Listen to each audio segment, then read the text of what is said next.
નમસ્કાર મારા વહાલા વિદ્યાર્થી મિત્રો, આજે વાત કરીશું નવી પ્રયોગ પોથી ધોરણ 9 અને પ્રયોગ નંબર 4નો સંપૂર્ણ સચોટ નવા અભ્યાસક્રમ મુજબ સોલ્યુશન મેળવીશું।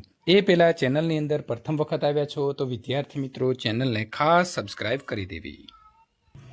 તો આપણે પ્રથમ જોઈશું પ્રયોગનો હેતુ છે કે ઉધ્વપાતનની પ્રક્રિયાનો અભ્યાસ કરવો। સાધનોની અંદર વિદ્યાર્થી મિત્રો આપણને ત્રિપાઈ, બર્નર, તારની જાળી, ચાઇના ડીશ અને કાચની ગળણી આટલાની જરૂર પડશે।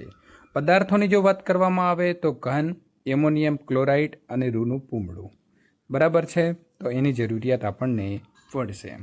હવે આપણે અહીં જે આકૃતિ આપેલી છે તે આકૃતિ તમારે ફૂટપટ્ટી અને પેન્સિલનો ઉપયોગ લઈ અને બાજુમાં આપેલું જે આકૃતિ છે તેની માપસરની પદ્ધતિ નામ નિર્દેશન સાથે દોરવાની રહેશે।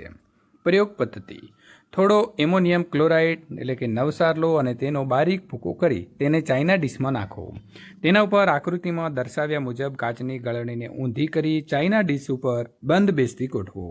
ગળણીના નાળચાના છેડા રૂનું પૂમડું મૂકી ગળણીનું નાળચું બંધ કરવો। ચાઇના ડીશને ધીરે ધીરે ગરમ કરી અવલોકન કરો।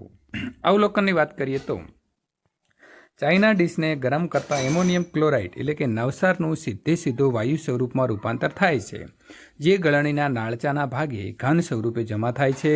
તો એના ઉપરથી આપણે નિર્ણય કરી શકીએ કે ઘન પદાર્થને ગરમ કરતાં તેનું પ્રવાહી અવસ્થામાં રૂપાંતર થયા વિના સીધું વાયુ અવસ્થામાં રૂપાંતર થાય છે, જેને ઉધ્વપાતન કહે છે। જ્ઞાન ચકાસણી: તો નીચેના દરેક પ્રશ્નની નીચે આપેલા વિકલ્પમાંથી સાચો વિકલ્પ પસંદ કરી અને જવાબ લખો।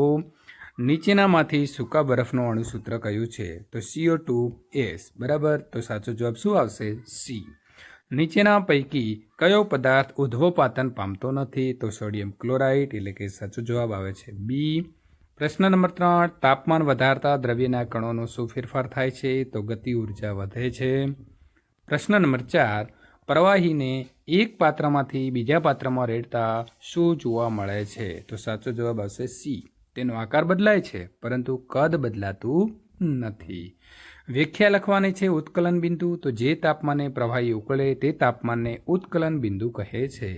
ઉધ્વપાતન: તો ઘન પદાર્થને ગરમ કરતાં તેનું પ્રવાહી અવસ્થામાં રૂપાંતર થયા વિના સીધું વાયુ અવસ્થામાં રૂપાંતર થવાની ઘટનાને ઉધ્વપાતન કહે છે।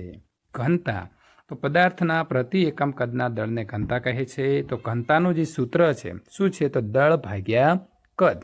તો વિદ્યાર્થી મિત્રો, આગળનો જે તમારો 5 નંબરનો પ્રયોગ છે તેનું સોલ્યુશન મેળવવા માટે અહીં આપેલી એન્ડ સ્ક્રીન ઉપર ક્લિક કરીને મેળવી શકો છો।